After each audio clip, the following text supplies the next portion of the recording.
Hi friends, welcome to KK logics and tricks. ఈరోజు మనం జాతీయోద్యమం మలి దశ గురించి చాలా ఈజీ వేలో ట్రిక్స్ను ఉపయోగించి ఈ టోటల్ మలి దశకు సంబంధించినటువంటి టోటల్ ఇంపార్టెంట్ ఏరియా మొత్తాన్ని కూడా పర్ఫెక్ట్గా నేర్చుకుందాం ఫ్రెండ్స్.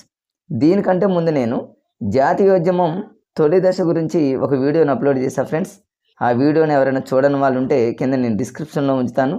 ఆ వీడియోని కూడా చూడండి ఫ్రెండ్స్. ఎందుకు అంటే ఎగ్జామినరు ఎయిత్ క్లాసు సోషల్ బుక్లో బిట్స్ ఇవ్వాలి అనే ఆలోచన కలిగితే ఫస్ట్ మరి వాళ్ళ ఆలోచన కన్ఫామ్గా నాకు తెలిసి జాతీయోద్యమం మీదకే వస్తుంది ఫ్రెండ్స్. మరి జాతీయోద్యమం అనగానే ముఖ్యంగా తొలి దశ కంటే కూడా మలి దశ చాలా ఇంపార్టెంట్. ఎందుకంటే ఫ్రెండ్స్, మలి దశ అనగానే మనకు గాంధీజీ ఉద్యమాలు గుర్తుకొస్తాయి. మీరు చూడండి, రీసెంట్గా మరి ఏపీలో టెట్ టీఆర్టీలు చాలా ఆన్లైన్ ఎగ్జామ్స్ జరిగాయి ఫ్రెండ్స్. చాలా రకాలైనటువంటి సెషన్స్ జరిగాయి.